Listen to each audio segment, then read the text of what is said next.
Assalamualaikum warahmatullahi wabarakatuh. Pemirsa, Anda menyaksikan Fokus Dialog bersama saya Dewi Sarah yang disiarkan secara langsung dari Studio 2 Tanjung Pinang TV Komplek Bintan Center Kilometer 9 Tanjung Pinang. Baik pemirsa, adapun pembahasan Fokus Dialog kita pada hari ini Rabu 28 September 2021 adalah mewujudkan Kepri menjadi negeri maritim yang maju.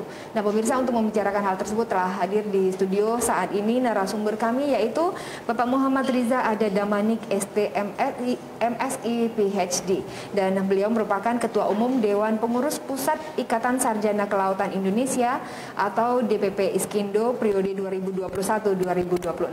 Baik, kita sapa terlebih dahulu narasumber kita. Selamat malam Pak Riza, terima kasih sudah hadir di Tanjung Pinang TV. Selamat malam Pak ya, dari Selamat Jakarta malam, ya Pak ya. Selamat malam, terima kasih ya. Baik, ini Kepri ini jadi pusat dari perhatian pembangunan kemaritiman kita ini tahun ini. Iya, benar sekali.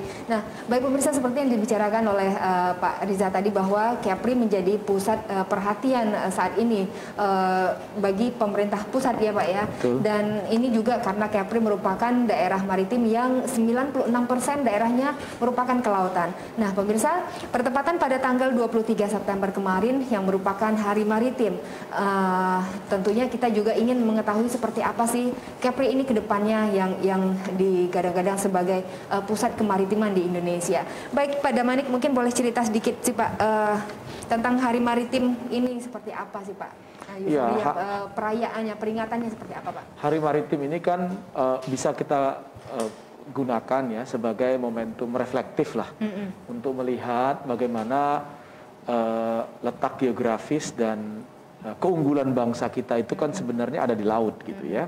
Tapi memang di saat yang sama kita juga tahu bahwa kontribusi daripada sektor ini dalam kaitan dengan peningkatan kesejahteraan, penyerapan lapangan pekerjaan maupun ekonomi nasional kita itu belum begitu optimal lah, lebih kurang begitu. Nah maka dalam konteks itu saya kira momentum ini juga kita harus gunakan untuk mengakselerasi. Ya, kami tentu senang sekali ya melihat Bapak Presiden Joko Widodo yang dalam momentum Hari Maritim kemarin itu memberikan tekad gitu ya, memperkuat tekad kita, memberikan motivasi kepada kita untuk segera ya menjemput mendorong ya dan mewujudkan Indonesia sebagai poros maritim dunia itu. Dan Kepri saya kira dalam konteks itu ya kemarin itu seluruh masyarakat kita ya, pejabat baik di tingkat pusat maupun daerah itu memberikan perhatian seluruh mata melihat ke Kepulauan Riau gitu ya, dan ini momentum baik saya kira untuk pemerintah Provinsi Kepulauan Riau, masyarakat Kepulauan Riau untuk bangkit ya, memanfaatkan tadi itu 96% wilayahnya adalah laut, dan itu harus digunakan untuk sebesar-besar kemakmuran rakyat. Baik Pak, mungkin masih bicara soal maritim Pak, dan mungkin kita juga bicara tentang Iskindo nantinya ya Pak ya, bahwa di sana adalah kumpulan orang-orang pintar nih yang tentang ilmu kelautan begitu ya Pak ya. Pak, tadi Bapak menyinggung sedikit bahwa saat ini Kepri menjadi pusat perhatian dari pemerintah pusat, presiden kita begitu. Nah mungkin yang jadi pertanyaannya, kenapa baru sekarang juga mungkin baru sekarang terlihat begitu ya Pak ya, karena mungkin publikasi media juga, kemudian juga mungkin banyak masalah yang terjadi juga di Kepri ini, seperti di Natuna sana banyak pencurian ikan yang dilakukan oleh nelayan-nelayan asing, kemudian juga mungkin meskipun tidak begitu terdengar seperti penyeludupan orang atau penjualan manusia, human trafficking seperti itu begitu Pak. Nah, apakah pusat menjadi perhatian itu dari hal tersebut atau memang karena potensi wilayah Kepri ini sendiri Pak? Saya kira secara faktual kita tahu kan memang kita punya kekayaan sumber daya yang cukup besar di laut ya. Dan namun juga kita harus lihat begini ya, secara proporsional aktivitas yang disebutkan tadi, pencurian ikan ya, ada penyeludupan ya, atau praktik-praktik ya yang merugikan bangsa negara kita, itu kan harus kita dudukkan juga sebagai akibat ya. Penyebabnya apa kan gitu yang kita perlu telusuri ya. Nah, penyebabnya adalah belum optimalnya pemanfaatan atau pengelolaan sumber daya kelautan dan perikanan kita kan gitu. Kalau sumber daya kelautan dan perikanan kita itu dikelola dengan optimal, ya pastilah bangsa-bangsa lain juga segan untuk masuk ke dalam wilayah kita atau memanfaatkan sumber daya kita. Saya kira tentu itu bukan faktor yang absolut, tapi sebagian besar diantaranya saya kira itu menjadi satu faktor pemicunya, kan begitu. Nah, maka oleh sebab itu indikasi-indikasi yang terjadi paling tidak dalam 20-30 tahun terakhir itu harus terus kita kikis. Caranya bagaimana? Dengan cara memperkuat sebanyak-banyaknya orang-orang Indonesia, masyarakat Indonesia, khususnya generasi-generasi muda Indonesia, untuk turun memanfaatkan sumber daya kelautan itu. Kepulauan Riau misalnya, ya, kalau kita lihat 96% wilayahnya adalah laut misalnya begitu ya, maka SDM unggulnya ya itu harus semakin banyak untuk bisa memanfaatkan potensi tersebut. Kalau tidak akan jadi penonton.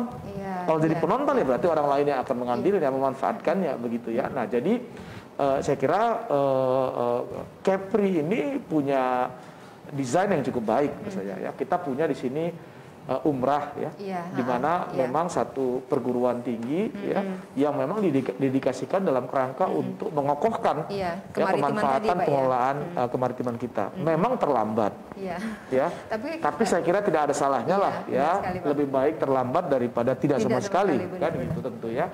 Nah, ini yang kita perlu kejar. Jadi tidak cukup dengan berjalan ya umrah ya, pemerintah provinsi saya kira perlu saling menguatkan untuk membuat lompatan-lompatan. Dan momentum kemarin di mana Pak Presiden ya, Menko Maritim ya, Menteri Kelautan dan Perikanan, Menteri Koperasi ya, dan seterusnya, dan bahkan kami di Ikatan Sarjana Kelautan Indonesia dalam momentum Hari Maritim tahun ini itu menempatkan Kongres Iskindo itu ya di Kepulauan Riau, hadir dari 33 perguruan tinggi yang memang memiliki ilmu dan teknologi kelautan ya, pembidangan tersebut, dan diharapkan ini menjadi pemacu lah ya komitmen kita bersama untuk mendorong ya lahirnya atau menguatnya provinsi-provinsi kepulauan sebagai prototipe pembangunan kelautan di Indonesia gitu. Pak, dari sekian banyak daerah-daerah di Indonesia, rasanya memang Provinsi Kepri yang memiliki lebih luas kelautannya dibandingkan daerah lain, benar begitu Pak ya? Ya ada ya relatif lah gitu, tapi saya kira Kepri cukup besar, cukup luas ya, dan strategis karena wilayahnya berhadapan langsung dengan tetangga ya, negara-negara lain gitu. Oke.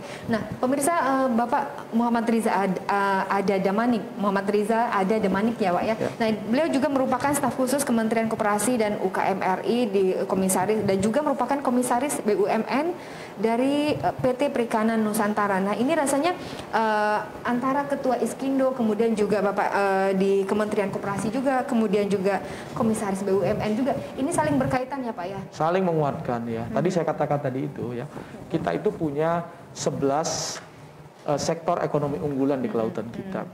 Yang kita garap itu baru 3 yang paling banyak lah dalam aktivitas ekonomi kita. Satunya itu di perikanan, yang kedua itu terkait langsung dengan transportasi ya, dan yang ketiga itu pariwisata gitu. Berarti ada 8 ya sektor unggulan lain yang belum tergarap dengan baik. Misalnya bioteknologi ya, ambil contoh misalnya energi bersih atau energi berkelanjutan misalnya gitu ya, dan seterusnya. Nah, semua ini perlu kita dorong untuk dimanfaatkan dengan baik, dengan cara-cara yang lebih lestari tentunya gitu. Nah, dalam kaitan dengan itulah misalnya kami di Kementerian Koperasi dan UKM misalnya sekarang sedang mendorong sebagaimana arahan Presiden adanya korporatisasi nelayan berbasis koperasi. Misalnya begitu ya. Agar apa? Agar ekonomi nelayan yang orang per orang dan kecil-kecil tersebut itu menjadi satu kesatuan skala ekonominya ya, membesar skala ekonominya berbasis koperasi tadi. Jadi koperasi melakukan konsolidasi usaha-usaha rakyat yang kecil-kecil tadi itu menjadi lebih besar. Nah, kalau dia berskala ekonomi lebih besar, maka dia bisa menjadi bagian dari rantai nilai ekonomi yang lebih baik lagi.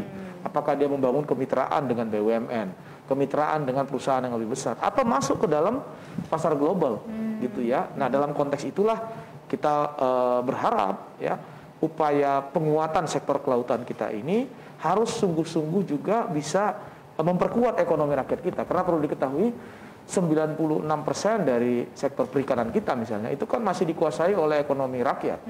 Ya, jadi kita punya cukup sumber daya manusia, sumber daya alam untuk mulai memanfaatkan ini lebih mudah seharusnya gitu. Tadi saya ambil contoh misalnya Norwegia. Norwegia ya sebagai sebuah negara memiliki keunggulan ya dalam ekonomi ekspornya ya ekonominya itu digerakkan oleh salmon, komoditi ikan salmon.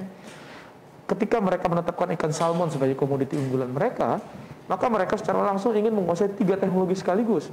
Teknologi perbenihan, teknologi pakan, dan teknologi karamba jaring apungnya. Nah sekarang mereka menguasai dunia. Mereka hanya dari salmon. Kita punya komoditas yang cukup banyak, ada tuna, ada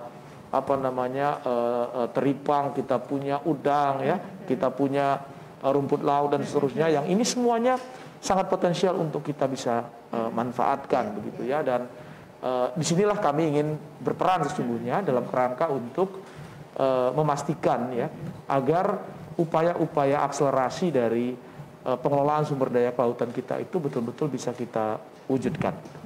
Pak, tadi Bapak mengatakan ada 11 potensi yang dimiliki oleh Provinsi Kepri, ada perikanan, ada pariwisata, tapi tidak semuanya belum tergarap begitu Pak. Nah, kalau menurut Bapak, dari potensi mana dulu yang bisa kita lakukan? Seperti perikanan tadi juga rasanya belum semuanya. Ya. Saya kira kalau yang paling faktual kan yang bisa kita dengan cepat untuk bisa kita garap kan pariwisata, perikanan ya, dan sistem logistik lah ya, transportasi laut kita gitu ya.